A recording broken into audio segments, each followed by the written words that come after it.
Canadians will cast their votes on April 28th in what is being called as one of the most consequential elections in a generation. The city of Barrie is divided into two ridings, Barrie Innisfil and Barrie Springwater Oro-Medonte. Barrie Innisfil candidates squared off during a debate organized at Grace United Church in partnership with the Simcoe County Health Coalition, the Canadian Association of Retired Workers, Seniors for Climate Action Now, and the Simcoe County Greenbelt Coalition. We also spoke with event organizers about their initiatives and the issues they see as most important. Here at Grace United Church, we do offer space for all candidates meetings. We've been doing it now for several years for the municipal and the provincial and the federal elections. Yeah, those are the three issues. The Canada Health Act, services and recognition to all Canadians equally, including rural and small communities, LGBTQ, 2S+ communities, and access to reproductive health care. When you're talking about federal sovereignty, you're thinking about what's going to be happening with our food, what's going to be happening with our water, what's happening with our local economies, and you can't have those by holding money to just let provinces do whatever they want to do, and the environment, to heck with that, right? Whatever happens. So, I expect the federal government to use its influence, its proper authority, to ensure that they are incentivizing the pathways that will lead us to more community, more health, and more interconnectedness. Less chance of scams, less chance of elder abuse. There are so many good things about co-housing that we need to push it. And not only that, if I put 4 or 5 or 6 people into a co-house, their apartments and houses are freed up for everybody else. It could also be a good way for young people to get into the market. They could go into co-housing to start, live there for a few years and save money towards a down payment on their own facility. So there are so many pluses, and we just need to get it done. And I have waited for decades, one government after another, and it's ignored, and it's time.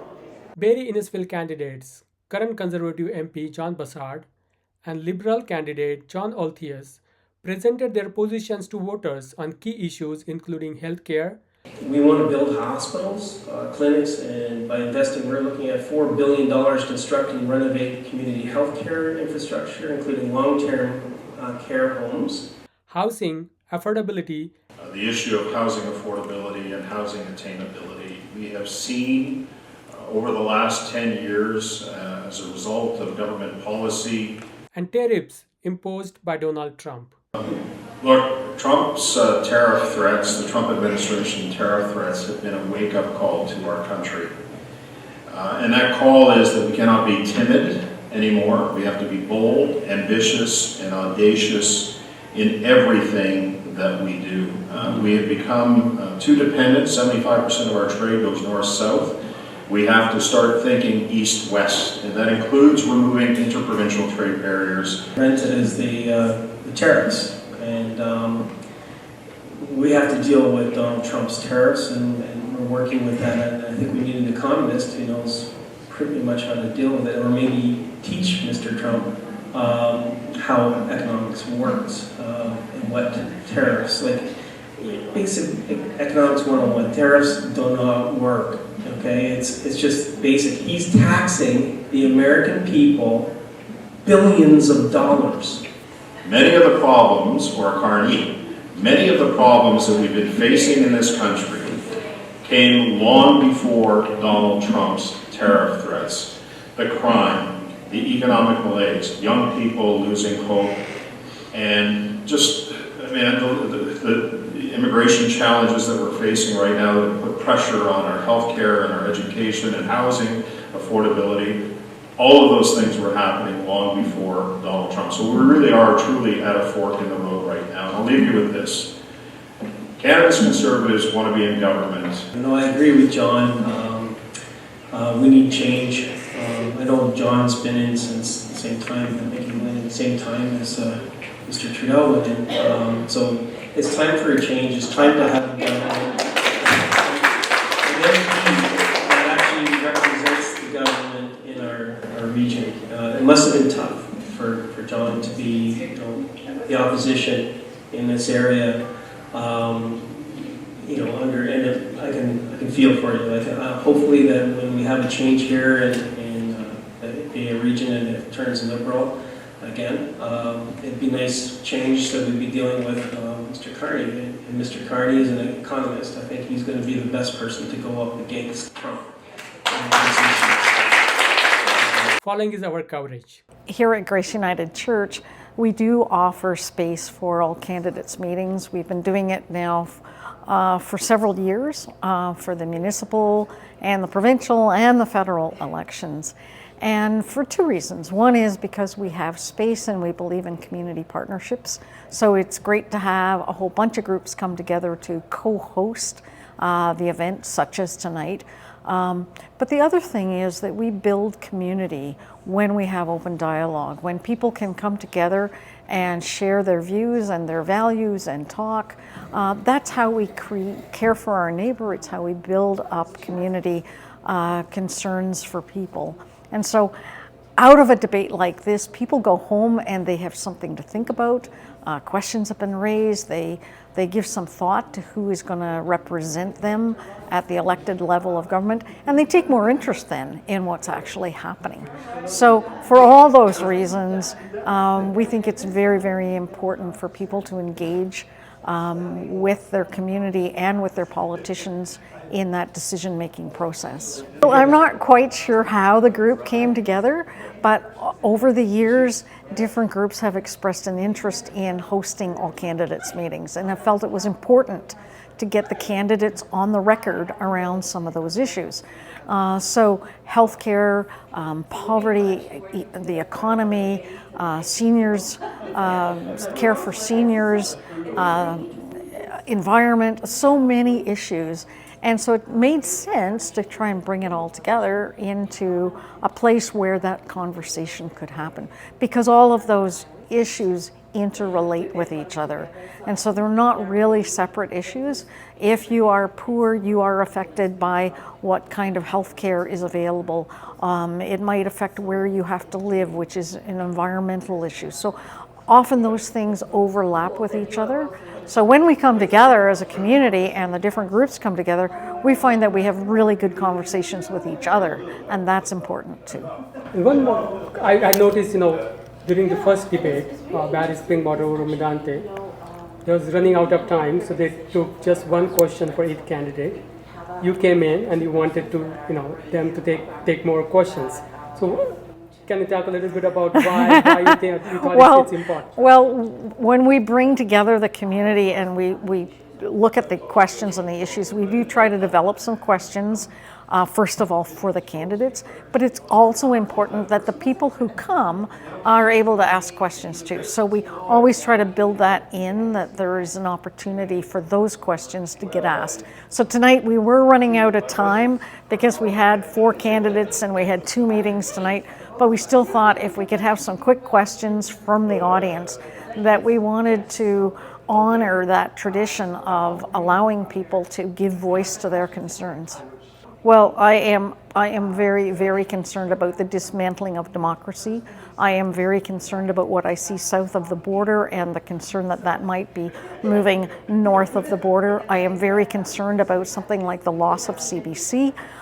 That would be a big issue for me because we rely on having open information, reliable information that can come to us, so that people can participate in decision making.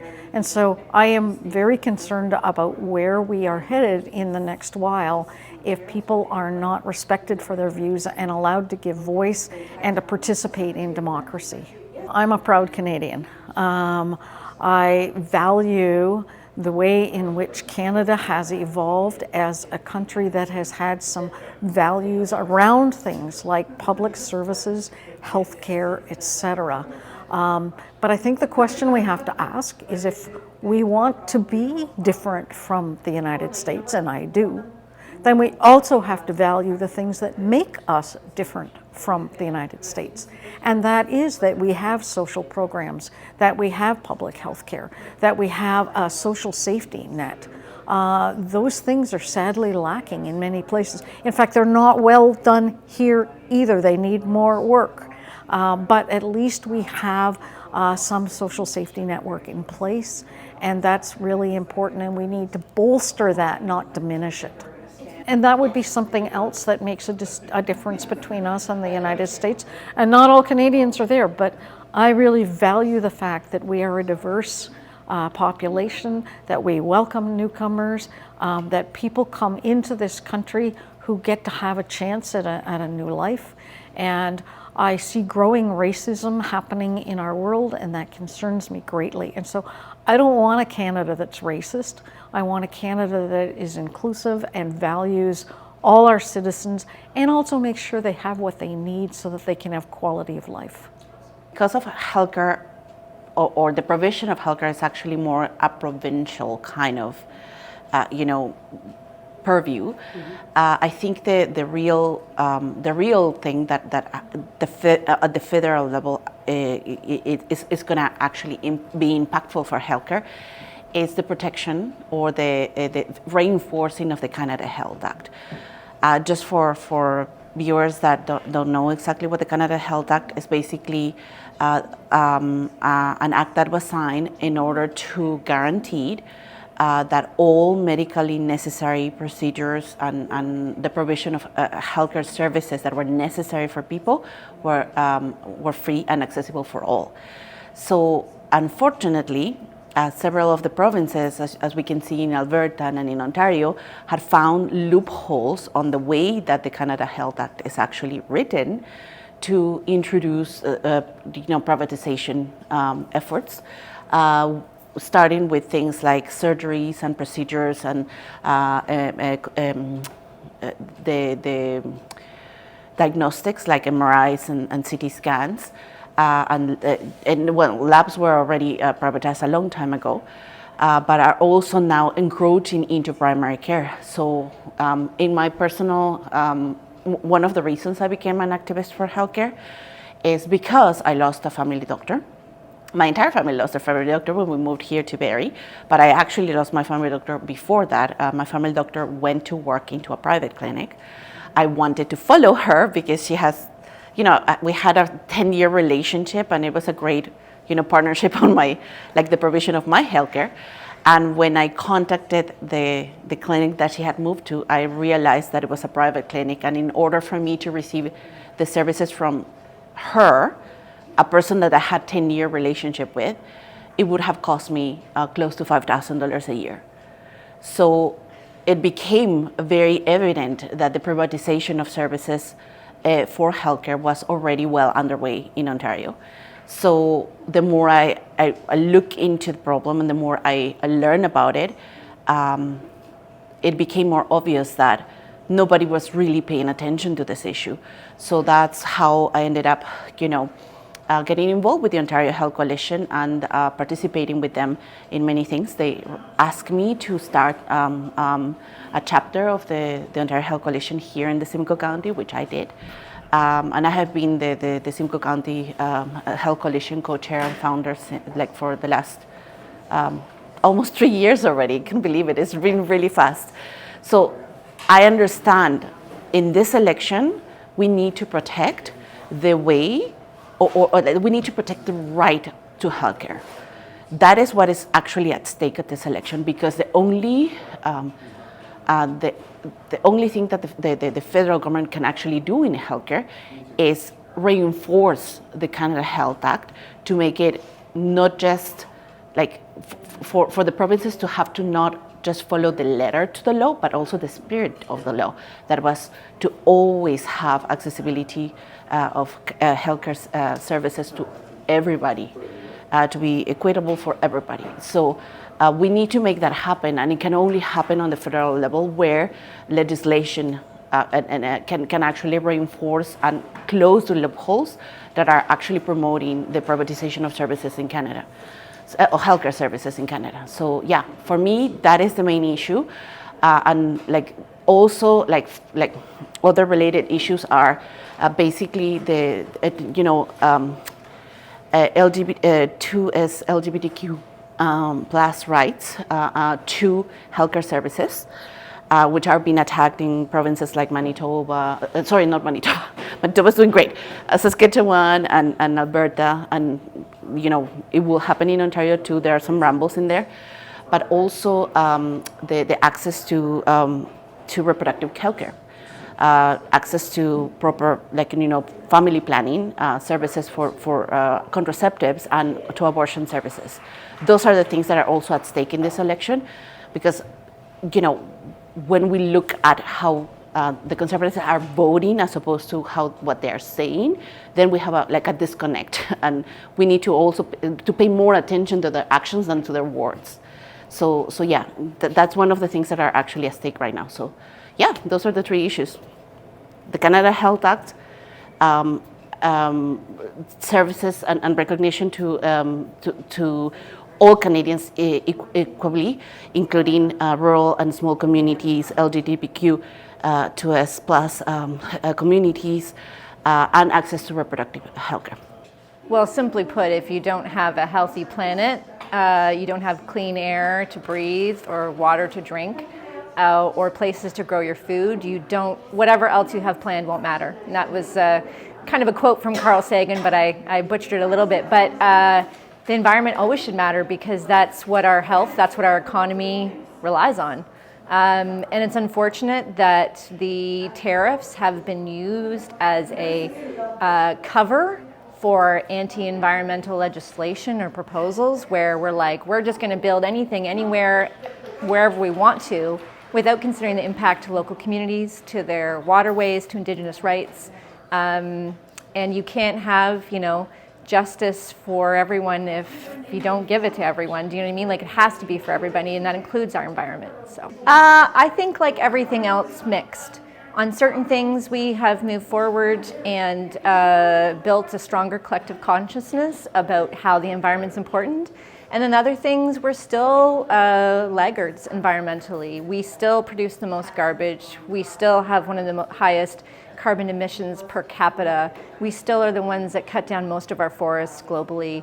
There's a lot of issues, and I think people take comfort in the idea that the mythology of Canada, which is we're always going to have enough water, we're always going to have space, we're always going to have enough food, but then people haven't really understood that the policies that are going to make that happen over the next 20, 30 years, 10 years even, are not in place, and that's really unfortunate. I think first and foremost, we have to have a government that understands climate and understands the impact and how it intersects with everything. It intersects with our health, it intersects with our economy, it intersects with our happiness, our livability. It is not something that we are going to be able to evade just by pretending it doesn't exist and ignoring the science. We are seeing ice storms, we are seeing forest fires, we are seeing increased air temperatures, more flooding. These things are happening. So first and foremost, we need a government that actually understands climate and understands how it impacts the local community, because avoiding the situation is not going to get us anywhere. And then I expect that government isn't easy. You're always going to be making some trade-offs, but historically the trade-off has been environment or the economy. And that is a really outmoded point of view. What we know is that the jurisdictions across the globe that have strong environmental protections also have similarly strong economies. And so any government that's very serious about the economy needs to be also very serious about the environment and how we build that in order to build our economies, not to destroy it for the sake of our economies. Yeah, so Civics 101, the provincial government's going to have the most influence over the Greenbelt, Lake Simcoe, protections for wetlands. The local environment is kind of left to the provinces. However, the federal government has a high degree of influence when they're giving out infrastructure money. Are they giving out infrastructure money that's going to cause more of our wetlands to be paved over, more of our forests to be cleared? They could put conditions on money to say, we are going to increase infrastructure money to communities that take flooding and climate change seriously. Lake Simcoe, again, money being put towards that. Greenbelt, making sure that their infrastructure, housing supply funds, all those things don't actually undermine the environmental protections or incentivize what's happening provincially to destroy more. So they don't have direct jurisdiction, but I think when you're looking at some of these things as a federal responsibility, when you're talking about federal sovereignty, you're thinking about what's going to be happening with our food, what's going to be happening with our water, what's happening with our local economies, and you can't have those by holding money to just let provinces do whatever they want to do, and the environment, to heck with that, right? Whatever happens. So, I expect the federal government to use its influence, its proper authority, to ensure that they are incentivizing the pathways that will lead us to more community, more health, and more interconnectedness. CARP is non-political, and we advocate for all Canadians as they age. We have been holding debates for years, and this year I was joined by some wonderful co-hosts, which was a great blessing because we had such a short time to put this together. But we've done this for many, many years. We do it federally, provincially, and municipal when there is a mayoral race. So this is quite something we're used to. Personally, housing. Each CARP chapter has something they focus on. For me, it has been housing. Housing for seniors. We don't want to have to go into long-term care, and we need alternatives. So I actually started the Senior Housing Alliance a year ago, September, and we are working towards that goal. I won't go into it now, but we are working towards that goal. So having a housing question was really important to me. Well, help. CARP is mostly volunteers. So we don't have land and we don't money, but we can advocate. So we're advocating for a better life for Canadians as they age. If I can use the 4 pillars we came up with, one is students and seniors sharing. The other one is home modifications. And the one that I'm really pushing is co-housing. I don't know whether you're aware of that. And then the 4th pillar is the care component. So those are the 4 pillars of the Senior Housing Alliance. And what policy you expect from the government, from the incoming government? Well, that's just it. They don't need to spend any money. We'll stay out of the taxpayers' dollar, because once we get these houses built, the government doesn't have to pay for them. So in a co-house, 4, 5, or 6 seniors sharing a purpose-built or renovated home with a suite for each one of them, bedroom, bathroom, and sitting room, and then they share the kitchen, etc. But they also reduce their expenses. It gets away with loneliness. They stay in their community. They don't have to go into long-term care unless they're desperate. It takes the caregiving away from the family because now they're surrounded with people. And if a caregiver comes in, like a PSW, they're seeing 4, 5, or 6 people at once. That saves time too. Less chance of scams, less chance of elder abuse. There are so many good things about co-housing that we need to push it. And not only that, if I put 4, 5, or 6 people into a co-house, their apartments and houses are freed up for everybody else.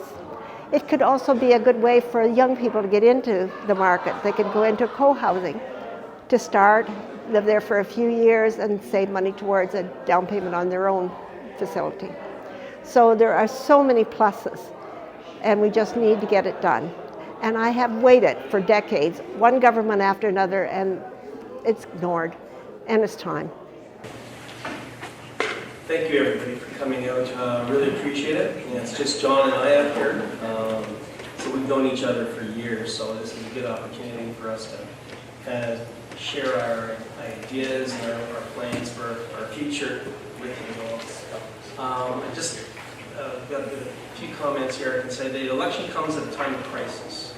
President Trump has disrupted global markets. He's basically created an issue for all of us, probably everybody in the world right now. What we're going to need, Canada, we want to keep Canada a strong, sovereign nation.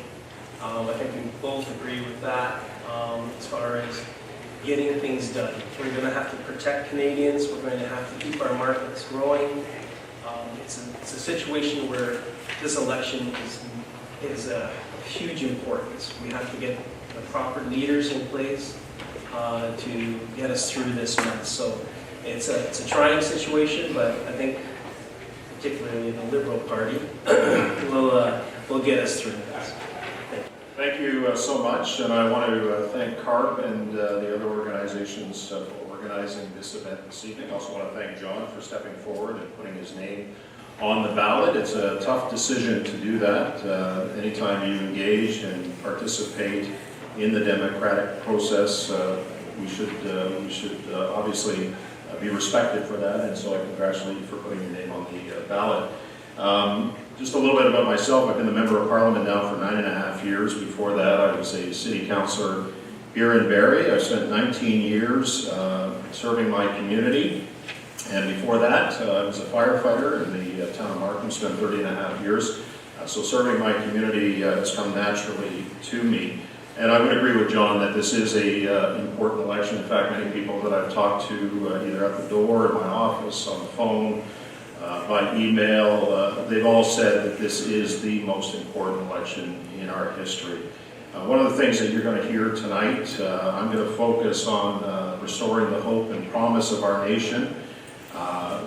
The situation with Trump, obviously it's to be concerned about, but I will say that many of the problems that we've been facing over the last almost 10 years of this Liberal government has come as a result of failed policies, failed economic policies, policies with respect to social policies, domestic policies. These challenges were happening long before Trump's threats of tariffs, and so that doesn't mean that we don't take those threats seriously. We have to make sure that we insulate ourselves as a nation from them, and we're going to talk about some of those ideas tonight. So I want to thank all of you for being here, and thank again Rogers TV for recording this and making it available for everyone to see. Here's my question on housing. Canada faces an unaffordable housing crisis. Housing starts in Canada are down due to multiple challenges, with the government regulations, exclusionary zoning, tax barriers, developmental costs, lack of committed funding and skilled labor, increased material costs, tariffs, fear and uncertainty. How would your government increase the percentage of affordable, non-profit rental housing units and invest in related necessary infrastructure? Directly support increased housing starts. Eliminate barriers to building more housing and support builders. Support innovative solutions for seniors aging at home, including home modifications, financial options for home support services, and shared and co-living opportunities. Align funding and policy from the federal government to the provinces, and then to municipalities, and tie the funding back to successful outcomes. So, John B., question to you. Okay, thank you for this very important question. The issue of housing affordability and housing attainability. We have seen over the last 10 years, as a result of government policy, housing increased. The cost of home sales has more than doubled. We've seen rental increases that have doubled, that have basically priced many people out of the housing market and has caused this housing attainability and affordability crisis. There's not a day that goes by in my office where we're not walking somebody in off the ledge who is having problems paying their rent or paying their mortgage. And in particular, young people are really suffering right now. I have 4 kids, none of them are in the housing market.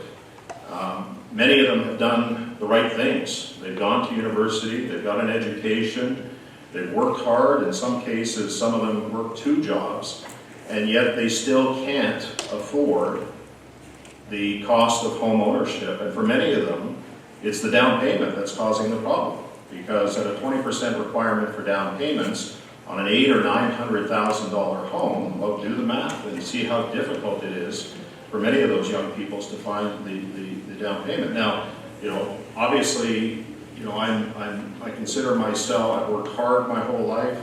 My wife and I have invested wisely, but we can't, with 4 kids, supply them with a down payment. We just don't have the financial means. And so what that means for all of us, we have to refocus our priority on housing and making sure that housing affordability and attainability is there for young Canadians. I talked to many, many young Canadians, as I said.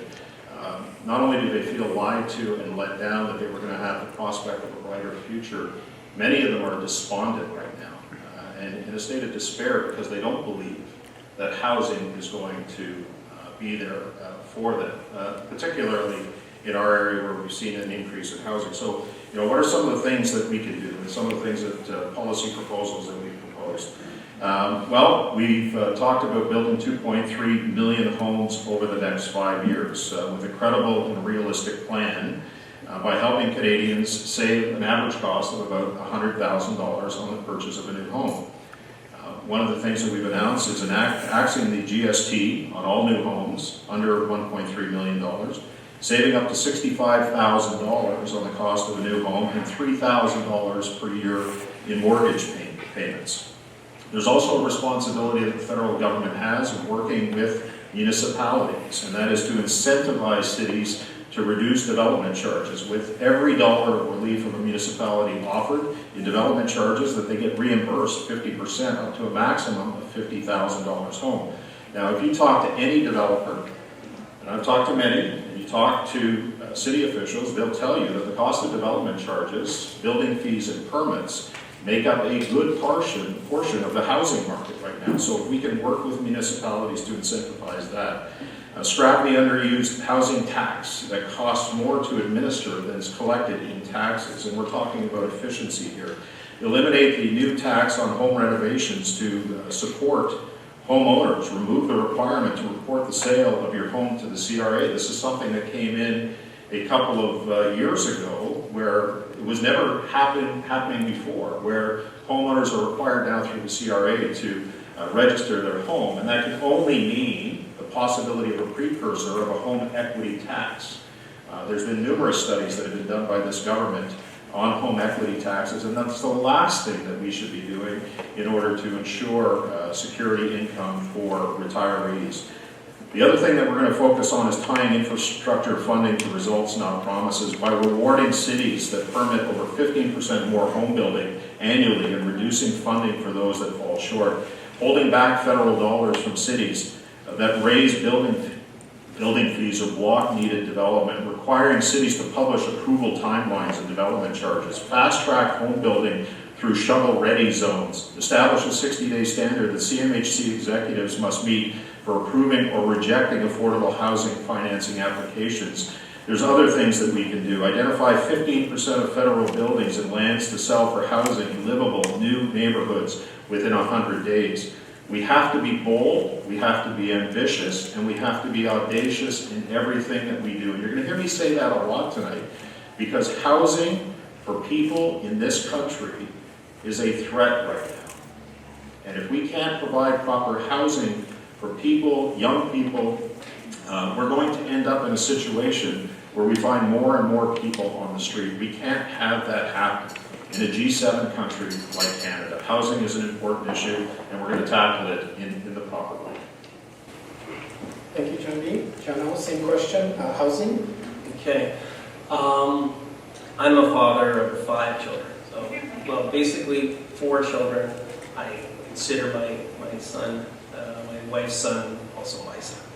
And 4 out of those 5 got into the housing market. Now, there's different ways of getting. I did not help them. I was just basically a utility worker, customer service, and so I'm not in a position to finance them getting into their homes. There's different grants that were available to help them in Simcoe County, first-time home buyers grants and so on that they applied for. We had to wait years, but they were able to get in and get a down payment on a home. Ultimately, they'll have to pay that back. Move your mic over closer to you. Sorry. There we go. There we go. Worked my job. But anyway, so yeah, they managed to get into the market, which I'm very proud of. My daughter, my youngest, she's in Vancouver, so she doesn't have a home getting into a house in Vancouver. But here in Barrie, our government's doing what we can. It's the housing issue, the economy, and so on. I know Conservatives like to blame the last 9 years on the Liberals, but we did not cause everything globally. We had nothing to do with the rest of the globe having the same issues that we're having here in Canada. But we do have some ideas as far as moving forward to try and solve that. You may have heard that we've developed a catalog of homes. Some of you in this room are aware of what happened after the Second World War. We built war homes. And they're cute little homes, and they're prefab type of designs. What they've built today is a catalog of different types of homes. They're modern looking, contemporary, they're all energy efficient. They're plug and play type of applications. We're going to be working with developers and also with federal land, potentially opening that up to build these homes on. We're going to have to work with municipalities. We're working to get reduced fees as far as getting connections and so on, working with utilities to try and see what we can do to get these homes built in a cost-effective manner. The other thing is we're looking at is for youth, for job creation. The opportunity here is for apprenticeships. We're going to be working with manufacturers and to develop these homes, but a lot of them will be built as prefab. So there's an opportunity like factory work. So there's so actually making things in Canada again, an opportunity there, and getting apprentices working and starting their career. Hands-on. You can feel my hands are calloused. Even though I was an office worker, I still put my hands to the grindstone. But here to get some more notes here. As far as affordable home, by providing over $25 billion in financing for innovative prefabricated homes, as I was talking about. So there's $25 billion that we're looking to put towards that. And innovation. Some of it is like mass timber. I don't know if you've seen it. I had to look it up. But it's like using wood products, Canadian wood products, in a different manner. They're actually building structures out of using wood beams and so on. Very innovative and also energy efficient and green. And working with their software industry to develop these types of techniques. We're looking at, you mentioned the GST, so we're going to eliminate the GST on sale of new homes, cut municipal development charges in half, reintroduce a tax incentive for home builders known as a multi-unit rental building, and speed up approvals along with all parts of the process. Cutting development costs is in half is expected to spur an estimated $8 billion of private investment every year. We have to get incentivized developers and builders to create some homes that are affordable. John knows too. You can drive in our neighborhood, go south, and some of the homes you see there. Some things are quite innovative. They actually have like 2-family homes that are being built. That's maybe where things are going to go, where the main family lives upstairs and they have an apartment off to the side, all in one unit. They're actually constructed that way, so that's somewhat innovative. But there's still over $1 million to buy land. So we have to move forward and try and come up with innovative, cost-effective means to try and get some housing in the area. Developers, some of them are sitting on land. They've been sitting on waiting to develop. They've kind of, the market right now is just basically stock. I have real estate friends that talk to people, and we need to come up with new ideas bringing forward. Thank you, John. So we're going to flip the order, so we're going to go right back to you, John. The second question is polarization, national unity, and disinformation. There are currently great divisions throughout our country, specifically between East and West provinces. How will your party, if elected, unify the country which doesn't separate us into regions based on our opinions and supports? How will you communicate your vision to the masses in a constructive way that will prevent mis- and disinformation from being distributed via social and mainstream media? Will you bring back mainstream media ownership to Canada?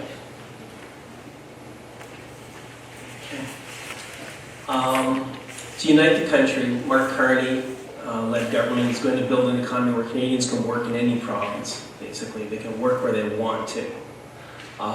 Where goods can move freely from coast to coast. I'm not sure if you're all aware, but there are certain items that you cannot move between provinces. If you're ever 18 years old and trying to get beer out of Quebec and trying to get it into Ontario, it's illegal. And that's just one example. So there's a number of things that are standing in the way between interprovincial EV transport is an issue. So the Carney government is actually trying to move forward in actually freeing up those things, working with the provinces, the premiers, to try and introduce movement, getting rid of these kind of concessions that are in place and make it a free market, similar to what we want from other nations. The Canadian economy, like we want one Canadian economy, not 13. We're going to reduce internal costs by up to 15%, expand the economy by up to $200 billion, we figure, just by freeing up the interprovincial movement of goods without cost. There's a nation-building projects that connect Canada and grow the economy, such as a high-speed rail train from Windsor to Quebec City. We're in favor of a transcontinental grid, which I've been, as a hydro guy, been wanting forever. Technically, it hasn't made sense in the past, but now they're actually looking forward to moving that. And I think a number of parties are actually looking at that, finally thinking it's a good idea. So we can move electricity from one end of the country to the other. We all know about time of use rates, and the situation is we have so many time zones in Canada. Certain provinces are actually in a off-peak, as we're approaching mid-peak or on-peak, so we can actually share our electricity across, and electricity is the cleanest form.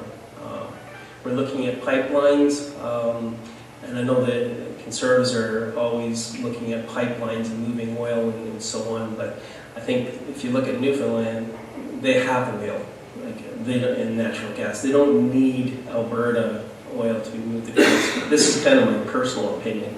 But if you can't find a company that's willing to build a pipeline, there's no business case. So we're talking about an economist here. He's going to be looking at, it's going to be a viable project in order to, if the federal government's going to finance it. So that's not going to happen. Perhaps, if somebody comes up with a good solution. As far as the CBC, holy smokes, I'm a fan. You hear people calling it, I don't know, fake news or biased news or whatever it is, but I'm a fan of the CBC. CBC, up north, you're listening to CBC radio, especially if you have any French. It's mandatory in Canada. And I can read you a few of the shows that I watch. Have you ever heard of Schitt's Creek? CBC, okay.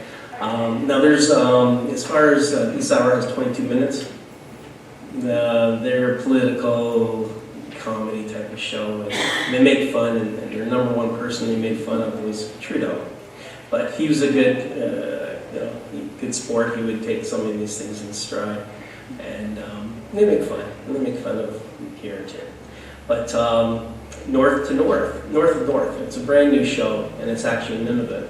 So it's actually a pretty cool show. You haven't, not too many people have probably watched it, but it's like lifestyle in the north. It's absolutely amazing. You learn a lot about our country just by watching that show. Son of Critch, that's Mark Critch, who's also 122 minutes. It's about Newfoundland and him growing up when he was a kid in Newfoundland, so you get a good experience there.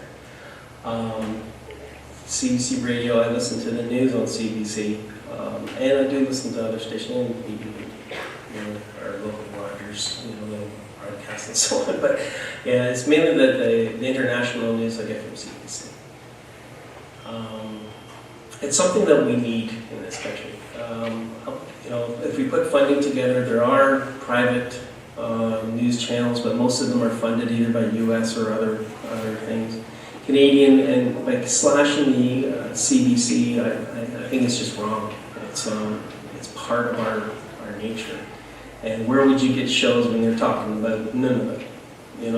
And pardon me? Coronation Street. Coronation Street. Oh, yeah. So they were going to bring that Coronation Street in Britain and other shows. It's our heritage, So I think it's something that we need as people to retain and hold fast and finance. Thank you, John. John B., same question, polarization, national unity, and disinformation. Okay, so I kind of feel like Bill Withers and Grover Washington Jr. up here, just the two of us, right? Remember that old song? The interesting question, because I am the most recent chair of the Ethics Committee of Parliament, and we have done a substantive investigation on disinformation and misinformation. And judging by the room, and not to judge the age of those who are here, I think all of us remember when disinformation and misinformation used to be called lying. Right? Somehow the term has morphed into something more than what it is, and it's lying. I can tell you that I, for one, am tired of the apparatus of government being used to divide people in this country along regional lines, race lines, faith lines, gender lines. We've seen a concerted effort on that part, and I'm tired of it because we face some great challenges in this country, and the magnitude of the challenges that we're facing right now require all of us to be working together, not to be divided along those lines. And if we don't start working together, we are not going to meet those challenges, like housing affordability, like crime that has pervaded our streets, like the threats of tariffs that Trump is dealing with right now, that we are dealing with Trump. So one of the greatest threats to our country right now is not just an economic malaise, but it's also the threat of foreign interference. And we're seeing right now concerted efforts on the part of foreign governments like China, like Russia, and like India to interfere in our democratic systems and our democratic values. Now, with respect to China, we've seen it in this campaign, actually, where the Chinese communist regime has been using social media tools to discredit candidates that are running in a democratic country. They did this in 2021, and they did it to some degree in 2019. And we have to stop this as a nation. We can't have governments that are complicit, corrupted, or infiltrated by the foreign interference that is pervading our country right now. And there are ways to do it. If we want to fight disinformation and misinformation, there are ways to do it. Number one is to set up a public agent registry of foreign agents who are acting in this country so that we are aware who is acting on behalf of foreign countries and foreign governments. They did that in Australia. And the best way to expose foreign information or interference, and the best way to deal with misinformation and disinformation, otherwise known as lying, is to expose it, just like they did in Australia. Now, for me, I've been a little concerned. In fact, I've been a lot concerned about seeing a recent candidate suggest that that a Conservative Party candidate in Don Valley that be turned over to the Chinese Communist regime. I mean, that should concern all of us, that anyone who is running for public office is suggesting that a Canadian citizen of Hong Kong origin should be turned over to the Chinese Communist regime for a bounty. I mean, if that doesn't concern you, and if that doesn't indicate to any of you, or any of you watching, just how pervasive Chinese foreign interference, Chinese government foreign interference is in this country, it should worry you like nothing worries you. And it's not just them, it's Russia as well. And we've seen Russian disinformation happen as well.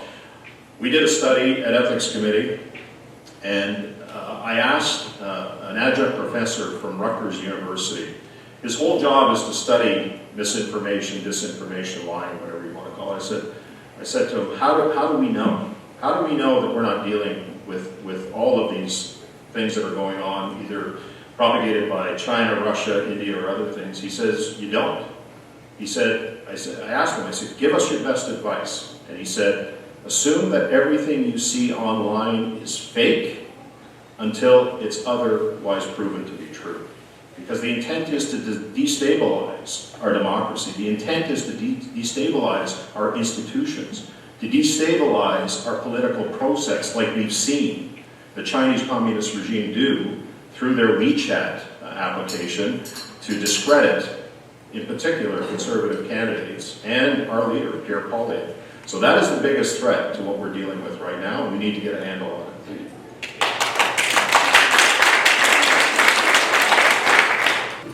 With healthcare, can you commit to upholding not only the letter, but the spirit of the Canada Health Act to ensure healthcare remains public and accessible for all Canadians, including Indigenous people, women, LGBTQ2S+ individuals, and rural and remote communities, stopping and reversing the privatization efforts by several provinces? How will you hold provinces accountable for federal transfer funds meant for healthcare to be used for healthcare only? Will you commit to uphold full body autonomy and access to reproductive care, including abortion as an essential integrated part of our public health system? So what are some of the things that we're going to do in order to fix this system? Well, first and foremost, we're going to remove barriers by recognizing credentials, respecting workers, and empowering families. We'll protect our healthcare system and the Canada Health Act, to the point of your question, with its central promise that every Canadian should have timely access to healthcare without charge. And we are going to honor that through the federal health transfer agreements to fund the healthcare all Canadians deserve, preserve existing dental care and other programs as well, and honor the existing deals that we have with the provinces and territories on child care and pharmacare. Now again, to my point earlier, there's been a lot of disinformation and misinformation throughout this campaign about what the Conservative position will be. We have stated clearly, and we have stated unequivocally, that those programs will remain, including senior programs and maintaining the age of retirement at 65. If anybody tells you any different, they are spreading misinformation or disinformation as far as our policies are concerned. The other thing that we can do too, and this is really important in terms of taking away some of the pressures on our healthcare system, and that is to establish a Blue Seal national credentialing plan. Here's how it's going to work. Qualified Canadians and newcomers, they're too often blocked from working because of red tape. We'll remove those barriers so skilled people can help fix our broken system. We will launch a Blue Seal program to help Canadians and newcomers get to work faster by working with the provinces to create nationally recognized licenses for doctors, nurses, early childhood educators, and other professionals. There are 40,000 foreign-trained physicians in this country who are not acting in the profession in which they were trained. Many of them are underemployed. Many of them are underemployed, and I give an example of one of my neighbors, one of our neighbors, who is a trained medical doctor. She's been a physician for 28 years. Recently, she's been driving a school bus. That shouldn't be that way. Now, there are language barriers, but we can develop a system of mentorship and training for a medical doctor that's foreign trained. Their credentials should not be any less than what a medically trained person in this country should be, because they're not. 28 years as a family physician. How many of you don't have a family physician right now? I'm glad we all do. But there are many in this country, tens of thousands of people who don't. And so we should be making sure that those foreign trained physicians and other professionals are integrated into our healthcare system to reduce the burden. We'll provide small loans to help new Canadians complete the Blue Seal certification. Bringing home Canadian students studying medicine abroad by expanding residency spots for them here, where they want to work in our healthcare system. Rapidly recognizing U.S. board certified professionals to bring more qualified physicians to meet Canadians' healthcare needs. And our plan is to add 15,000 more doctors, a realistic plan by 2030. And we'll protect healthcare access by uploading the Canada Health Act and defending universal public healthcare, maintaining the party's 21-year-old policy that a Conservative government will not support any legislation to regulate abortion. There will be no laws, no rules, no regulations passed restricting abortion in this country. That issue has been dealt with. And it's a divisive issue that political parties use as a weapon.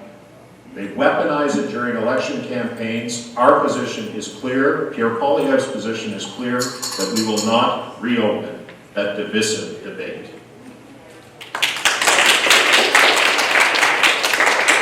Thank you, John B. Same question, John Olthuis. Okay, thank you. Those are great ideas, John. Blue seal idea, I like that. I think this is something. What's a little bit different is I think there's an opportunity for parties to work together in Parliament. I think the problem has been we introduce something, or the NDP comes together with us, and we introduce something, and the other party tends to vote it down. And I'm happy to hear that you're going to be keeping all of those things that have been introduced, and I would support you in is bringing in these other doctors and getting them certified. I think that's a very important thing to do. If they're capable, let's get them to work. They shouldn't be driving buses. The Liberal government also is looking to bring in, I think just recently, it may have been even today, where actually put a call out to the United States to bring back our Canadian doctors and nurses that went over. So I don't know if there's going to be incentives for them to do it, other than not having to be under Trump. That's an incentive in itself. But we want to bring these people back and get them working in our hospitals. A lot of the issues, and I think John may have touched on it, is that the federal government is giving funding to the hospitals and so on. And right now, the provinces are responsible for doing things with that money, and maybe there should be some stricter rules, I guess, as far as what can be done. If they're not implementing, if they're not using that money soundly, then we draw it back a little bit. So there's some things that can be done there. We want to build hospitals, clinics, and by investing, we're looking at $4 billion construct and renovate community health care infrastructure, including long-term care homes, community clinics, increase access to team-based care and mental health care services. I don't know if I want to get into the homeless situation, but a lot of that has to do with mental care. Some of you remember, I'm going off script, but if you remember Aurelia, there used to be a facility there, and it was closed. And where did those people go? Exactly, they went to the streets. So the Liberal government, we are sympathetic to that, and we have to do something to bring people into getting proper care. One of the other things we're looking at is the dental care program. We're hoping that we get the support of the Conservative government to bring this forward as well. So that basically anybody 65 years of age and older, children under 18, adults with disability tax credit, it should be coming into effect May of 25. And that's families with incomes less than $90,000. So that's something that's coming very soon. We're quite excited about that. Also, as far as abortion clinics, I'm happy to hear that, John. As far as the Conservatives are concerned, there was some rumors or whatever that they were more pro-life than anything else. And as far as the Liberals are concerned, it's your body, it's your life. So it's up to you.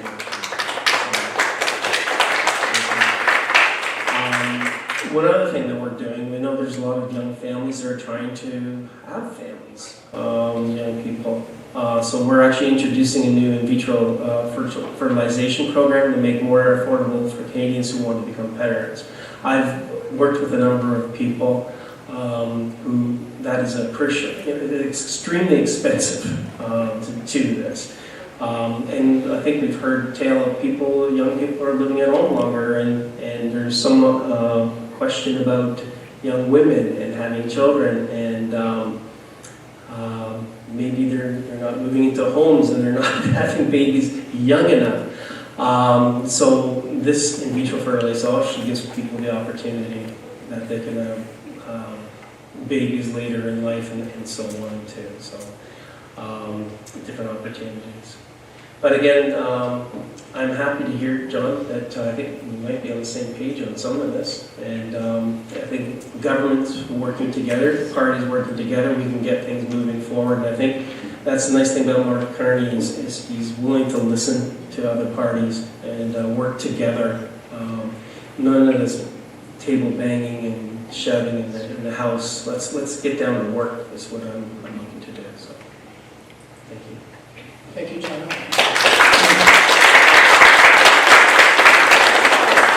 We're going to move on to our fourth question. The fourth question is climate and environment.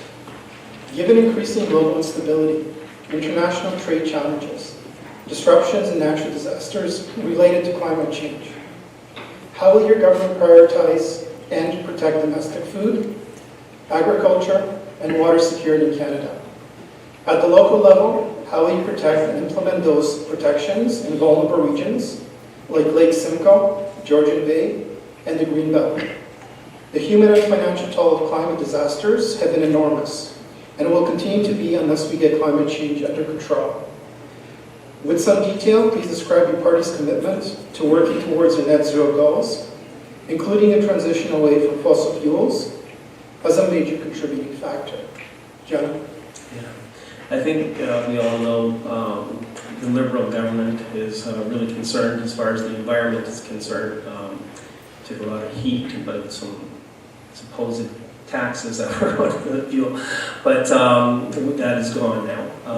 But as far as dealing with the environment, it is a crucial thing. And we look at if there's going to be oil production, oil transportation, and so on. We're looking at that in that it has to be a crucial thing. You have to prove to us that it is a mandatory thing, how we're going to control how the effects on the environment. Well, this is a very sensitive area for both Indigenous people and for everybody, every province. Now, I think the question is more pointing towards this local area. I personally was co-chair of Barrie Earth Hour Music Festival. I don't know if you remember that. We used to have a festival downtown Barrie, and that's where I met actually. We used to put this on, and it's just for awareness. We need more awareness in this area. You're looking at Lake Simcoe, phosphorus content. We have to work with farmers, trying to resolve. I think Andrea, on a provincial basis, we've been trying to work with Andrea to try and get her. Like there's different levels of government, so everybody can understand. There's federal government. Federal government deals with pretty much every aspect of the country. This question is more related, almost when I started reading it, is more a provincial issue, but the federal government will take a role in trying to control what's going on, especially in Lake Simcoe. It's a massive lake. It affects millions of people. So it is very important. We want to protect our food security, and that's also dealing with proper agriculture, farmers, controlling what they're putting into the soil and how that soil, those phosphorus and other things are migrating to the water. We have to control this. But work with the farmers while maintaining good growing fields. I go back to my notes. I tend to go off script a fair bit, but that's why I'm a liberal. The Canadians, nature's creating, so I'm allowed to. I'm a liberal. We does go off script. But anyway, this is interesting. We're going to protect more of Canada's nature by creating at least 10 new national parks and marine protected areas. Supporting the creation of 15 new urban parks and green spaces in municipalities, halting and reversing nature and biodiversity loss through reinforced efforts to conserve 30% of lands and waters by 2030, and implementing a global biodiversity framework. That sounds like gobbledygook, doesn't it? But it's going to be working together. I like the idea about getting more national parks. I spend a lot of time in parks, Algonquin Park and other places in the north. And I trust a lot of you have spent some time there as well. And it's something we have to maintain in our country, is our national parks, and expand that, our parks. So, bottom line is we have to work with our food producers, which are our farmers, and we also have to look at the environment. Lake Simcoe, very important source of water. We drink. Our house is getting surface water treatment plant water. So we keep that lake clean, keeps our faucets clean and our tubs clean. But yeah, we're neighbors, it turns out. So, but yeah, the lake is very important, not only for the people that live in the area, but also for the farmers and everything else. So, thank you for that. Thank you, John O. John B., same question, climate, environment. Okay, I appreciate that. With respect, John, Liberals going off script has got us into the mess that we're in right now. With respect, I say that. But look, we are facing, there's no doubt that we're facing a crisis with respect to climate change. But I will say this, and it's not going to be a popular opinion. Canada is not the problem. We have despot nations, energy-producing nations that are still using coal, that need to be using clean Canadian energy. And on the issue of the carbon tax is not gone. The carbon tax is paused. And it was paused because of this election, because Carney knew how unpopular the carbon tax was, and he wasn't going to go into an election campaign with the carbon tax still in place. If it was truly gone, they would have called back Parliament, repealed the legislation, and it would have been gone. Now, there are two other carbon taxes that are going to happen, that are happening. The industrial carbon tax is still in place. There's going to be an import tax from foreign imports that is also going to be put on for anything that is imported into this country. Now, what is the effect of this? The effect of this is on affordability. It has a cascading effect, as the carbon tax did, through the supply chain. The industrial carbon tax is going to be charged to large emitters. Who do you think is going to pay for that? You, and you are going to pay for that. Because any steel that's produced, any other deep manufacturing, that cost is going to be passed on to the consumer. The other thing is, when we import and we place a tax on foreign imports, who do you think is going to pay for that? You, and you are going to pay for that through the supply chain. So ultimately, when these carbon taxes are implemented, it's the end consumer that ends up paying the price. And an already existing affordability crisis in this country, seniors, families, single moms, and others who cannot afford to pay their bills and for the necessities of life, cannot afford to heat their homes, they're the ones that are going to be paying the price. Conservatives introduced 26 motions to repeal the carbon tax on the basis of affordability, and in each and every circumstance, it was voted against by the Liberal NDP coalition. So we are going to scrap the carbon tax once and for all and make life affordable again for Canadians. Now, I want to address a couple of other things with respect to energy. Whether you like it or not, there is an insatiable appetite that exists around the world for energy, either oil-based resources, LNG, or nuclear resources. Much of it is extracted by countries that don't have the same environmental standards, the same labor standards, the same human rights standards, and the same innovation standards that Canada has. And if we're not supplying the world with clean Canadian energy, with all of those standards in place, who is? Russia, to fuel their war machine, Venezuela, Saudi Arabia, Iran, so they can use those funds to support their proxies in Hamas and Hezbollah to attack Israel. We have the best environmental standards in the world. We have the third and fifth largest reserves in the world. We should be supplying the world with clean Canadian energy. And I'll tell you another thing.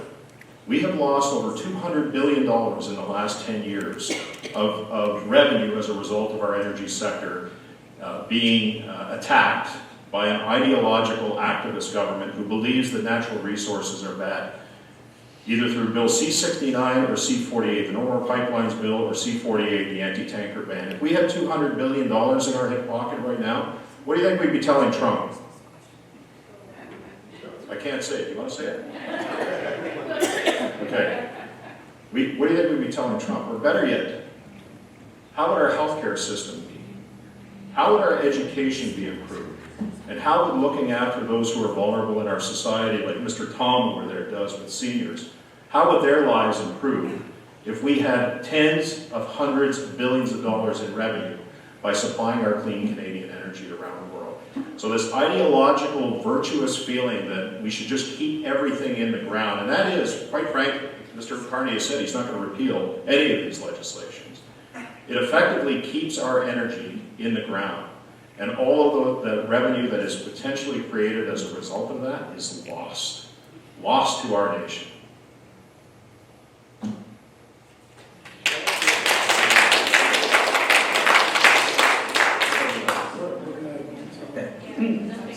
So we're going to get to, we're reaching the part where I'm sure many of you have been waiting for. I've got your questions from the audience. We've got 14 of them. 14. I'm going to ask, I'm going to try to alternate who we go to, but when I read the question, we're going to go to who it's addressed to, but I'm also going to ask the other person to respond to the same question as well. And I'm going to give you 2 minutes for each question. We'll see, hopefully we'll get through all of them. I think we're on a good pace. So much appreciation to the audience for coming up with these. And the first question is to John B. It actually says to conservatives in general, but well, since you're here, we'll ask that question. If your party is elected, will you protect CPP and OAC? OAC? OAS. Right. We've stated clearly and unequivocally, again, misinformation, disinformation, line campaign, that somehow conservatives are going to not protect CPP, OAS, and GIS. We are actually going to protect all of those measures. In fact, we are going to improve on senior benefits. There are many seniors right now who want to work, many seniors who want to work and relay their experience, and maybe some of John's experiences in the electrical industry to mentor young people. We're going to increase the amount that people can pay and earn tax-free by $10,000 to $34,000 so that they don't have their CPP and their OAS or their GIS clawed back. So we're also going to be reducing taxes on low-income earners as well. It's going to help seniors put an extra $1,000 in their pocket every year to help with the affordability crisis by reducing that tax rate from 15 to 12.75%, which represents a 15% decrease in their taxes. So there are many incentives in our program as it relates to seniors. We've stated clearly, unequivocally, that we are going to protect the retirement age at 65. We are going to protect CPP, OAS, and GIS. Full stop. End of story. That's it. John B, same question. John, John, sorry about it. Yes. Okay, thank you. We're going to go one step further. We're actually, you may have heard that the Registered Retirement Income Fund, we've actually reduced the minimum amount because a lot of people right now, seniors, are concerned because they have to convert some of their investments. So we're actually, the Registered Retirement Fund, by 25% for 1 year. It's only going to be 1 year, but it's to get us through this mess with Trump. It allows the Canadian seniors more flexibility in choosing when they can withdraw their retirement savings. So it gives you a little bit more room to play with. You don't have to take it all out. You can at least leave in some of your investment to grow. Also increase the guaranteed income supplement by 5% for 1 year, providing up to $652 for low-income seniors tax-free. I think that percentage, when you said 15%, actually works out to about 2.5%. Oh, I said that. It actually is 15 to 12.75%, which is a 15% decrease. So it's 15, 12.75, 15%. So that's what it 2.5%. But so and we're not going to do anything about removing it. So it's there to stay. So I think there was some question, and like to John's point, it says as far as misinformation, and even Elections Canada has made the comment, don't rely on social media for your answers. I don't want to use a Trump term, but fake news. There's so much that is out there. They're misleading about some of the things that the Conservatives are saying and what we're saying, and And some of these social media posts are, they're old or they're taken out of context, so be careful. Yeah, but you got to be careful. Especially with AI now, some of the things you can see out there, it's just like, how is this possible? But anyway, yeah, as far as seniors are concerned, we're there for you. Thank you, John. And the next question I have from the audience is to John O. It's going to be about carbon tax, so this question is addressed directly to the Liberals, but again, in response in terms of the carbon tax when John B. will be answering the same question. So John O, the question is, for the last 3 years, the Liberals have sold the carbon tax, have said the carbon tax would put more money in the pockets of 85% of people. Now they say cutting it would save money, which is true. I don't think we're saying, we're not saying that it's going to save money. I think it was putting more money in people's, 85% of the population was getting more money. I know I was. I think most of you people probably got more money back. And I see with the gas pumps, it hasn't really gone down that much. There was one time I saw it for $1.10. That lasted about 6 hours. But now it's back up to $1.32. I've seen it as $1.45. So it's kind of back where it was, and I don't know where that money's going. Either the impact wasn't as big as we thought it was, or somebody's taking advantage of the situation. The other thing is, yes, John, you're right. The carbon tax is still there on large industrial polluters. We don't call it carbon tax, but it's a penalty basically for polluting. And the idea is to take those funds and actually reinvest them in trying to reduce emissions. So I don't think the Conservatives have a plan as far as dealing with the emissions.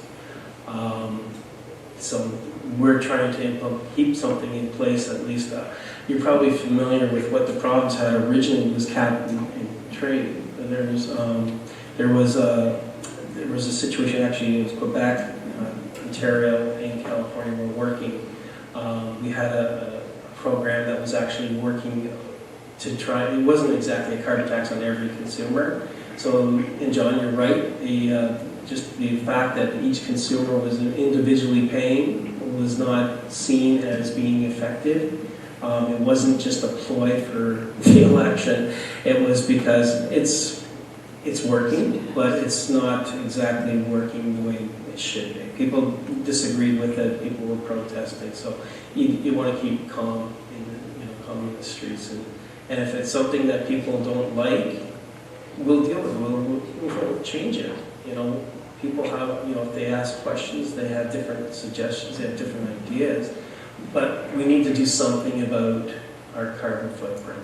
And yeah, moving our gas to China, they're going to burn coal regardless, and they have natural gas reserves more than we do, I think. But, and I don't think that's an answer either. So. Thank you, John B. In terms of carbon tax? You just want to repeat the question? Sure. Well, I'm going to, so again, these questions are unfiltered from the audience, so I just want to clarify that too when you hear me ask them. Sure. So this question was specifically to John O. And the question from the audience was, for the last 3 years, the Liberals have said the carbon tax will put more money in the pockets of 85% of people. Now they say cutting it would save money, which is true. Neither. John talked about, if it doesn't work, we can change it. Let me give you an example of what didn't work. In the 2019 election, the Liberals ran on a pledge to have carbon pricing at $50 a ton, and that it was never going to go up past $50 a ton. And then shortly after the 2019 election, they announced that it was going to go up to $180 a ton. And just before it was eliminated, it was at 80. So it was going to go up over double the price. Now we saw on April 1st, when the carbon tax was halted or paused, we saw gas go down 20 cents a liter, which was the price of the carbon tax on the price of gas. It's fluctuated since then. So, think about this. If you're a business owner, or if you have to travel down to Toronto to work, or even Vaughan like John did, calculate every liter of gas that you've put in your car over the last year and add 20 cents to that, and then add the carbon tax to the cost of heating your home. Add the carbon tax of what it cost you throughout the entire supply chain when you went to the grocery store, and you tax the farmer who made the food, tax the trucker who moved the food, tax the wholesaler who moved the food to a grocery store who was paying carbon tax. There is no way, and even the parliamentary budget officer said this, that you were getting more money back than what you were paying. There is no way PBO certified. I talked to a restaurant owner who showed me one of his bills, $1,345, fast food restaurant owner, $1,345 in carbon tax 1 month. Now you think if he's working off of margins of 10%, he'd have to sell an additional $13,000 worth of food just to pay for his carbon tax. Like, it's ridiculous. So the carbon tax is not scrapped, it's paused, and you can bet that after the election, if the Liberals form government, it's coming back, and it's coming back with a vengeance.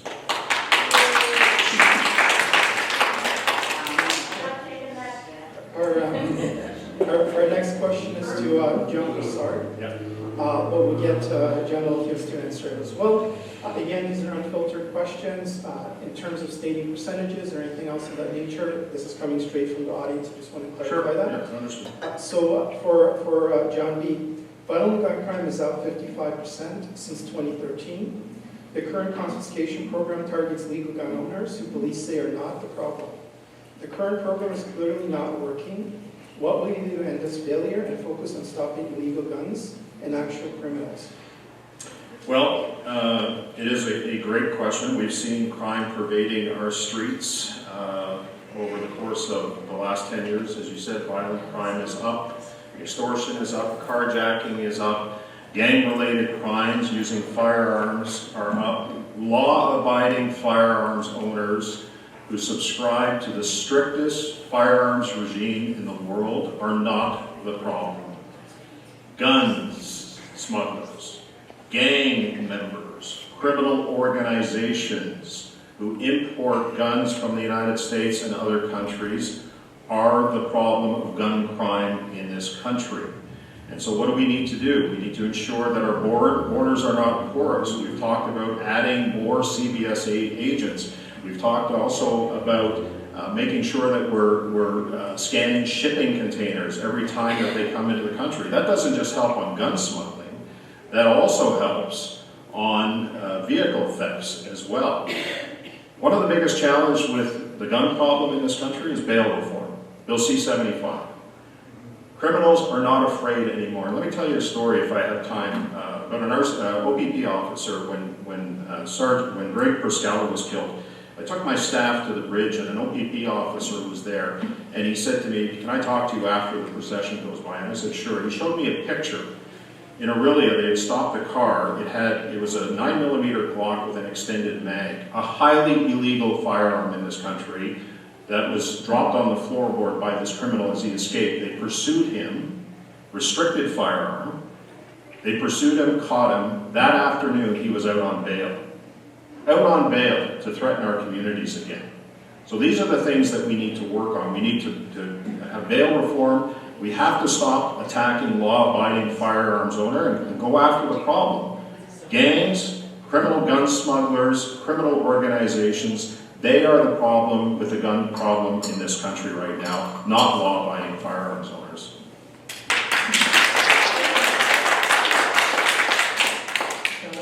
Yeah, thanks, John. Agree 100%. It's the criminals that are doing this. Guns are coming across. We're doing more and more to try and stop this. I agree 100%. We need to do some scanning of these vehicles. There's even people coming through on these trucks, let alone cocaine and so on coming from the United States. It's terrible. As far as the guns are concerned, me personally, I think a pistol is only meant for one thing, and that's to kill a human. Whereas hunting rifles and so on, I was a gun owner when I was 14. and I was a very good shot. I had 222s and a 410. The only thing I ever killed, mind you, was a chipmunk, and it was by accident, honestly. I ended up having quite a funeral for that little fellow, but yeah, it was a good shot. But I didn't mean to kill him. But anyway, the long and short of that is, it's the control of the guns. There are law-abiding. One of my sons has guns, and he likes to go to a range and shoot guns. And he's law-abiding. He keeps his ammunition in one area locked up and his guns in another area. So even if somebody broke into his house, they could, if they stole his gun or something, they'd have to. Does he have a handgun? He has a handgun, and it's he uses that for sport. But and I don't have a problem with people that are using it for sport. But there are certain guns that just should be restricted, and they should not come into this country. If you have one of these guns, I've never seen anybody go duck hunting. Well, maybe people do, with an assault rifle. Like, why do you need to do that? Are you that bad of a shot? Like, really, come on, you have to shoot 30 rounds to try and get a duck. They've been banned since 1974. Yeah, so they shouldn't be. They should be banned. A scary-looking firearm is not necessarily an assault rifle. No. There's the term AR. Assault rifles have been banned since 1974. And why are they in our country? And why are people having them? That's the question. Oh, No, I wanted to say no, that's the point. Well, but the next question is actually to you, John. So, and again, for both candidates, but specifically this was addressed from the audience to John. Canada needs to diversify its markets to reduce reliance on the U.S. Mark Carney said he would stick with B69, no new pipelines, etc. How do Liberals propose to get materials to other markets other than the USA? So transport, transport. Yeah. Okay. Are we talking about oil? Because we did build a pipeline. I'll reread the question. I'll fill it in terms of some of the wording. Canada needs to diversify its markets to reduce reliance on the U.S. Okay. Mark Carney has said he will stick with B69, no new pipelines, etc. How do Liberals propose to get the, and I'm filling this in now, to run materials to other markets other than the USA? I'm sorry, I don't really understand the question, but all I know is that we're working very... I think it's about diversification of our resources and less dependence on the United States. Okay, our resource, we have more resources as far as electricity and for oil. So maybe I'll take the liberty of just making it a broad question. Okay. The opportunity to answer both. Okay. And you can kind of pick pieces of it, and again, within the 2 minutes. So in terms of transporting materials to other places in the USA, and in terms of pipelines. And again, I'm kind of keeping it broad, but if you want to... Yeah, the infrastructure is there. What's going to prevent it is the tariffs. And we have to deal with Donald Trump's tariffs, and we're working with that. And I think we need an economist who knows pretty much how to deal with it, or maybe teach Mr. Trump how economics works and what tariffs, basic economics 101, tariffs do not work, okay? It's just basic. He's taxing the American people billions of dollars. He's taxing them, and they have to learn that it's not the right thing for their country. Anyway, but as far as moving products, yeah, it's going to be difficult as long as there's tariffs. But we're looking at overseas. We're looking at Europe. We're looking at Asia, even moving products there. There's, if you look at China, I'd say that they're actually getting their beef from other areas other than the United States right now. And there's soybeans. That's good for us and other markets. So they're massive importers. So that's going to help us. So we have to move our goods overseas. Is what's going to happen. And the United States is going to need some product too, but if they're willing to pay their tariffs, then so be it. It's not impacting us per se, other than our volume of product is going to be decreased because their demand for our product and anybody else in the world's product is going to be costing them more money. Thank you, John. John B. So again, the broad topic here, yeah. So, look, Trump's tariff threats, the Trump administration tariff threats have been a wake-up call to our country. And that call is that we cannot be timid anymore. We have to be bold, ambitious, and audacious in everything that we do. We have become too dependent. 75% of our trade goes north-south. We have to start thinking east-west, and that includes removing interprovincial trade barriers. Poilievre-led government within the first 30 days will sit down with the provincial premiers, and we will not leave that table until those interprovincial trade barriers are removed. Why is that important? Because it represents an increase of almost 8% of our GDP and unleashing almost $17 billion to our economy. So that's one thing. The other thing that I said earlier that becomes critical is in being bold, ambitious, and tenacious and audacious is to not attack, ideologically attack, our clean Canadian energy resource sector. We just can't keep doing that. And we have to remove Bill C-69, the No More Pipelines bill. We have to remove C-48, the anti-tanker ban. We have to create a national energy corridor. We agree on that, because if we can move products from west to east, we can move electricity from east to west. And if we are truly going to move towards cleaner energy, whether it's solar panels or other things, we're going to need that electrification. We're going to need it, and Quebec has a lot of it, and other eastern parts of the country has it as well. So we have to make sure that we're doing everything we can to insulate ourselves from the tariff threats that President Trump has imposed. And it's a difficult situation. It changes every day. It's hard to manage. But the one thing that we can be sure of, if we make the decisions on our own to insulate us from Trump, to make sure that we are prepared and we are creating an economy that is working for us, then he can threaten us with anything. And I go back to that example I gave earlier of tens of billions of dollars that have been lost to our nation as a result of this anti-energy policy. Think of what we would do with that. And we have to do that. Thank you. So the next two questions are for both candidates. Since the last question was to John, I'm going to start with John B on this one. Medical assistance is dying.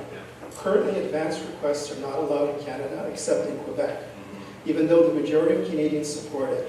What is your position on advance requests for MAID? Yeah, so I initially supported, so the medical assistance in dying came back to Parliament after a Superior Court decision in Quebec that required legislation to be enacted within a certain timeline. And I supported initially the medical assistance in dying legislation. One of the things that is prevalent in our party is that any issues with respect to conscious issues, and I would classify the medical assistance in dying as one of them, is subject to a free vote. That vote for me became critical. My position has evolved on medical assistance in dying, that if the situation is irremediable, that there is family consent, to the consent of the individual, I would actually support, because of my position evolving the way it has, I would support pre-informed and prior consent on medical assistance in dying. It's obviously it's a personal issue for individuals, but as a legislator, I see the need for it.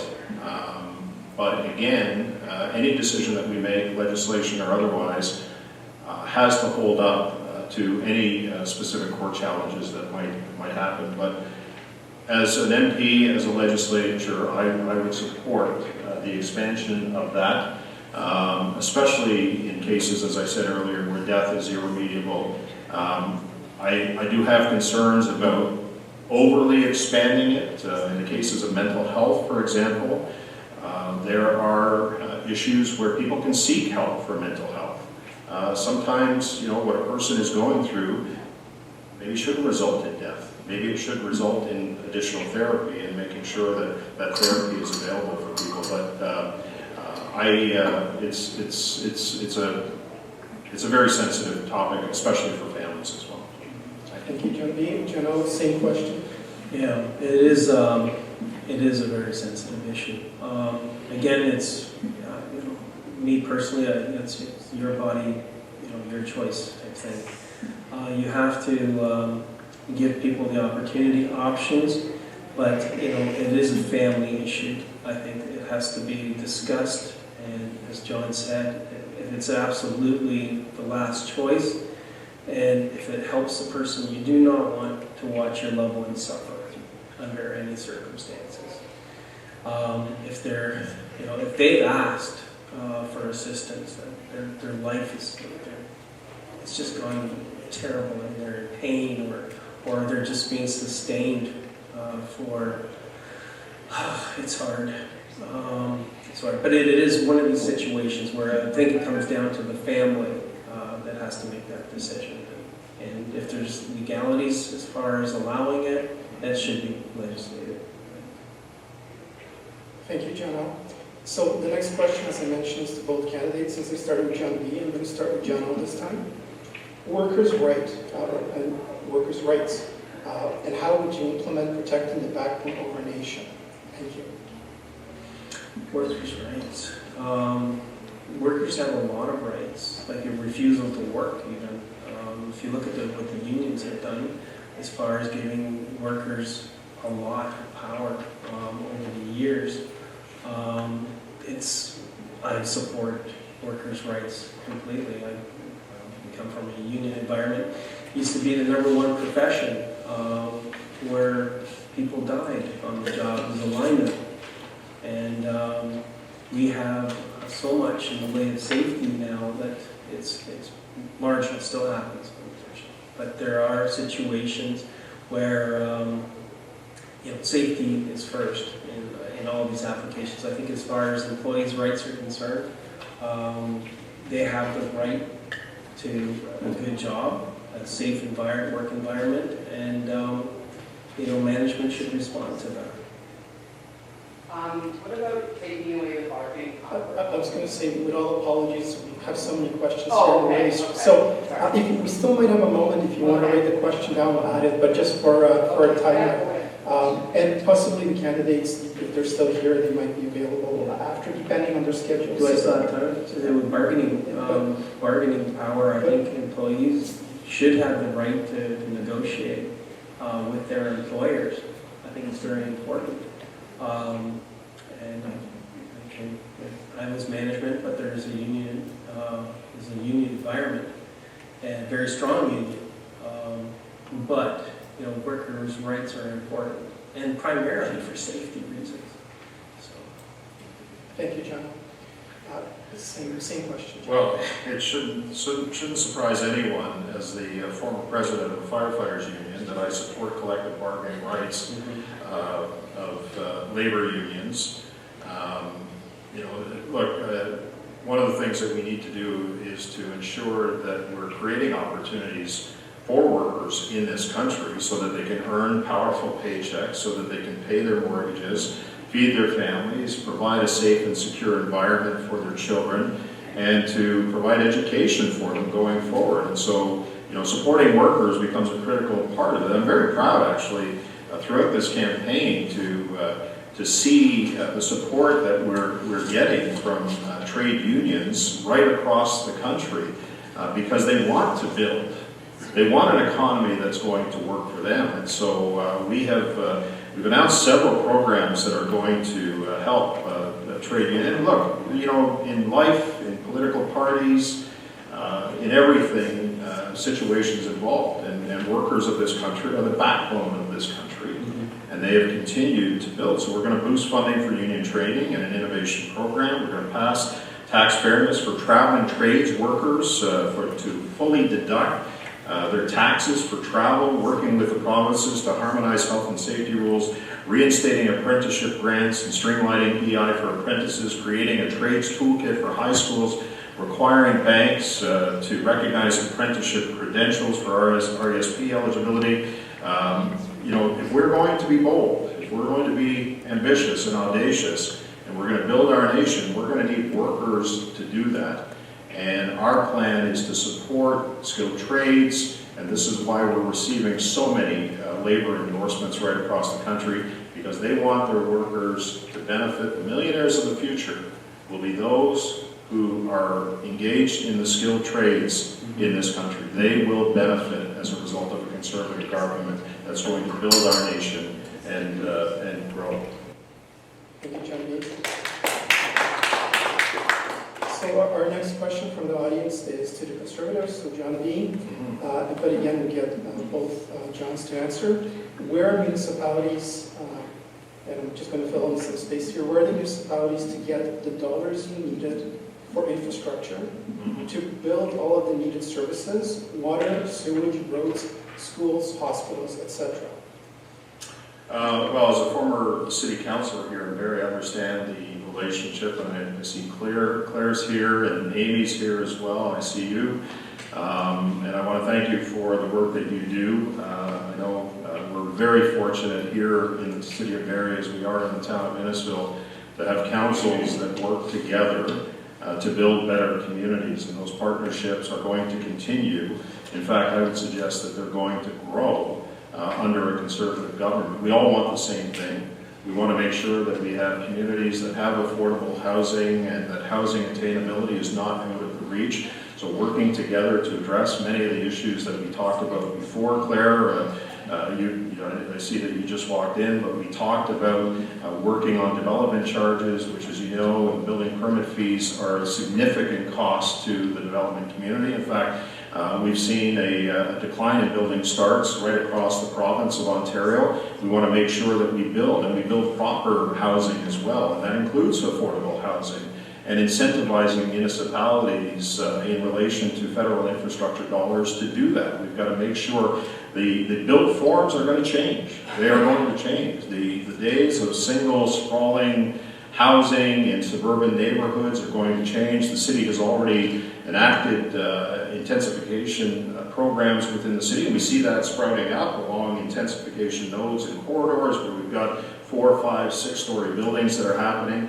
but also transit corridors. Making sure that we're building in and around transit areas becomes critical, whether it's local transit, provincial, interprovincial transit, or making sure that we're building around the GO train. Those are the things that we need to work on. And so in partnership with cities and municipalities across this country, we can incentivize municipalities to do more. I know they want to do more, and we're going to be there to help them to do that. Thank you. Thank you, John. Same question, John. Okay, thank you. Yeah, with the federal government has been going directly to the municipalities to try and assist them.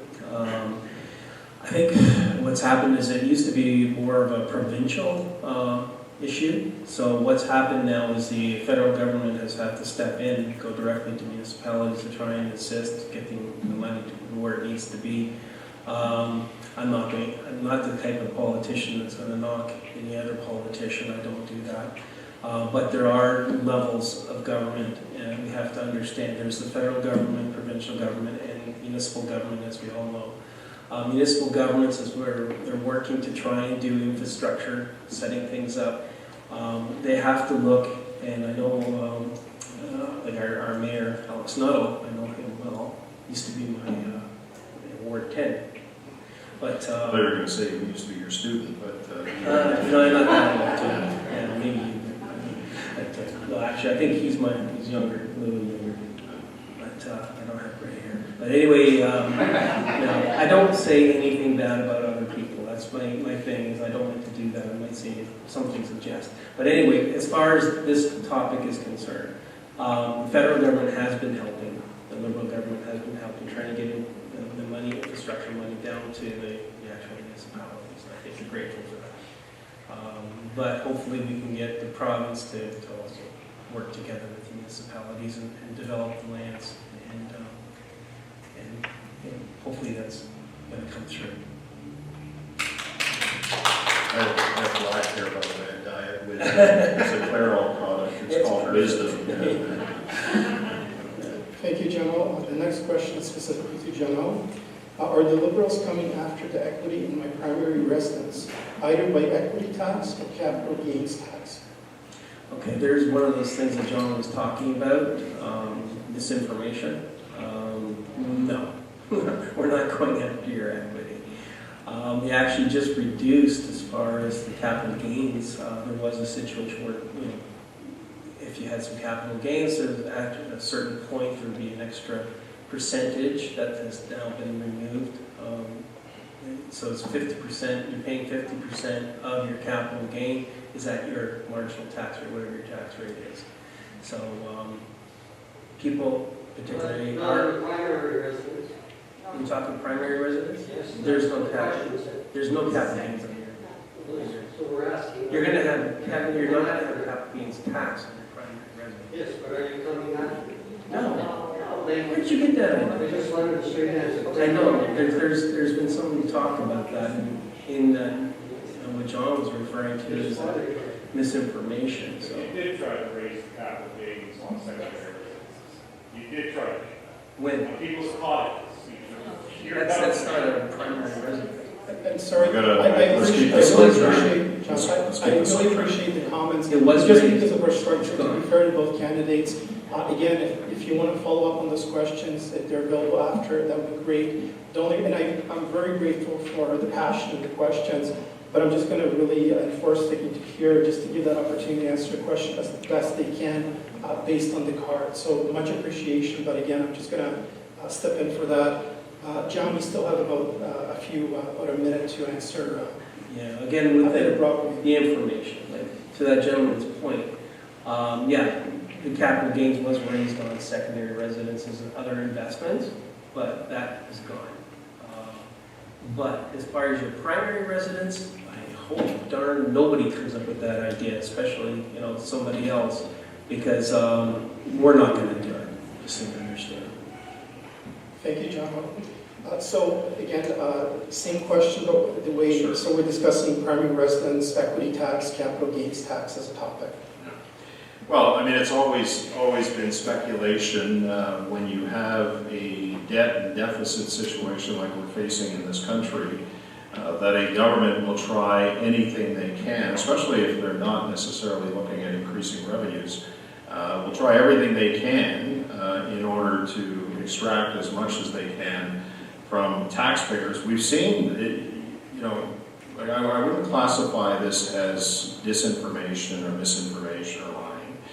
We've seen documents that have been produced within the Liberal caucus where they have discussed the price of a home equity tax and the impact that would have in terms of creating revenues for the government. Just recently, as much as 2 or 3 years ago, I don't know for sure, on your tax form, you're now required to indicate the address of your principal occupancy. Why? Why? Nobody's been able to explain why they've asked for that. Now, I'm not going to speculate whether in fact they are going to come after the home equity, but there's been enough documented evidence, not misinformation or disinformation, where they have, shall we say, mused about the idea of a home equity tax. So, that remains to be seen. I don't want to see it. And I certainly hope that, and John has said he doesn't want to see it, and I hope if a Liberal government will never have an opportunity, quite frankly, to implement any further tax increases on this country that we can at least afford. Thank you, John B. So the next question is to the Conservative candidate, to you, John. Okay. Why are you stopping funding to CBC Television and Radio Canada, which will destroy our best source of information and news?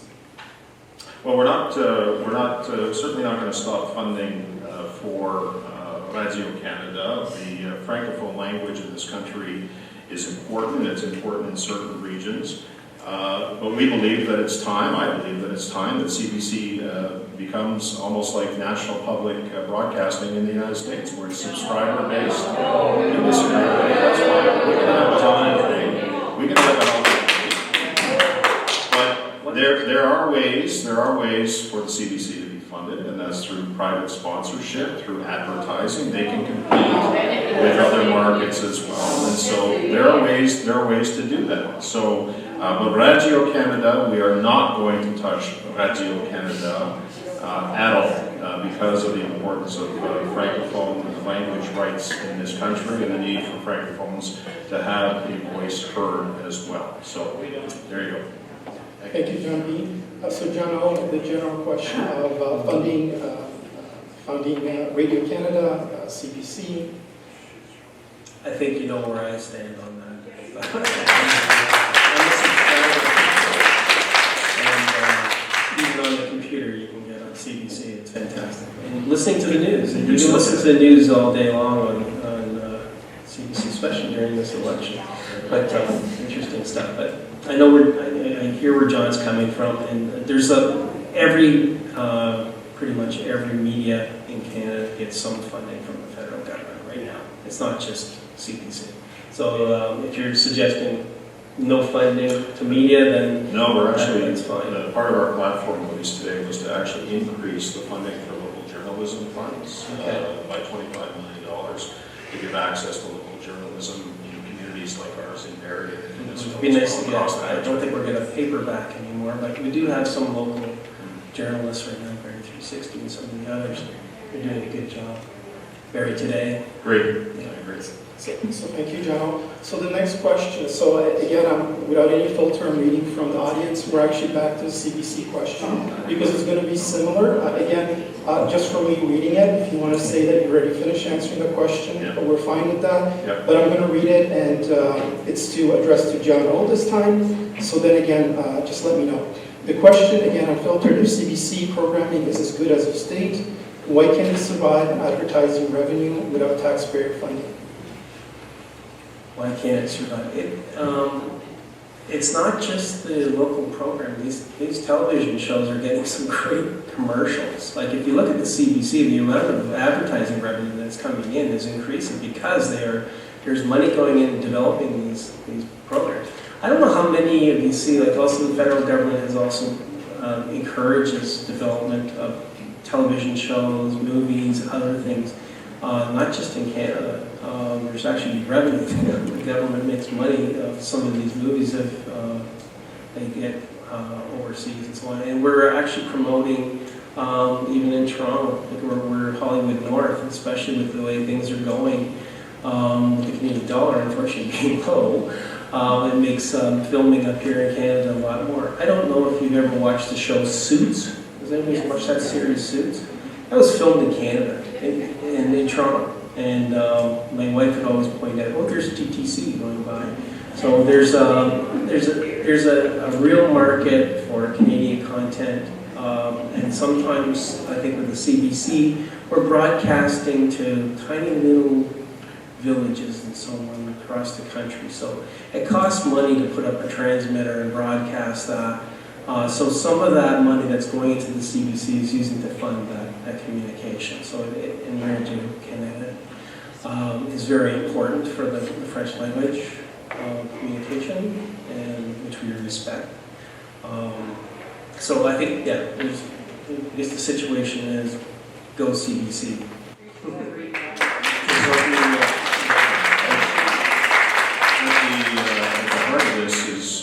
Obviously ensuring that we're obviously proud of our shared Canadian identity. That's one thing that should never be in question, but we're also talking about supporting media in other forms. I mentioned earlier, John, about the $25 million for the local journalism initiative to boost local journalism. One of the things that we're going to focus on, and again, we want to be in government, not to run your lives, but to be in government and to make decisions that are going to benefit people. Freedom of Speech Act, and we're going to repeal the internet censorship laws and restore news on Meta and other platforms that have been lost as a result of Bill C-18. We're going to ensure that all domestic government advertising dollars are spent on Canadian platforms only. That'll help boost local journalism initiatives, and some of that money will be spent on the CBC. Providing $25 million in addition to support for Indigenous language media, supporting remote area internet connectivity so that every Canadian has reliable access to news. And, again, through listeners, through subscribers, through donations, through sponsorships, through ad revenue and licensing revenue, the CBC can be a viable option in this country going forward. We have to make sure that we protect free speech and every ounce of freedom that we have in this country, because it was Wilfrid Laurier that once said, Canada is free and freedom is its nationality. Thank you to both. John Brassard, the closing statement. Okay, thank you. And I do appreciate participation tonight. Again, John, thanks for being here, and to Rogers TV, and to all of you who stayed for this and came for this second hour. We're truly at a fork in the road in this country. You know, I was door knocking the other day, and somebody said to me, it wasn't me saying it to them, that the last 10 years are like having a car that's 10 years old. And like all 10-year-old cars, things start breaking down, the engine light starts coming on, the brakes start fading, the car just keeps breaking down. And just because you put a new coat of wax on that car doesn't mean it's a new car. Many of the problems that we've been facing in this country came long before Donald Trump's tariff threats. The crime, the economic malaise, young people losing hope, and just, the immigration challenges that we're facing right now that put pressure on our healthcare and our education and housing affordability. All of those things were happening long before Donald Trump. So we really are truly at a fork in the road right now. And I'll leave you with this. Canada's Conservatives want to be in government to do two things. Number one, to be in government, not to run your lives. We've seen enough massive government intervention in our lives over the last 10 years. And the second thing that we want is to make sure we do a few things right, not everything wrong. And if that's the measure by which we're gauged in terms of success of a government, I'll take that any day. And you know when government is doing a good job? When you don't hear about them. When you don't hear about the scandals and the corruption and the cronyism and all of the things that have gone on. I've had a front row seat to all of this stuff on the ethics committee. And just because you wax the car, the parts are still part of this car. Nothing has changed. And so we need to think clearly, and we need to think decisively, and we need to make the right choice. We need to put Canada first for a change. That's what this election is about.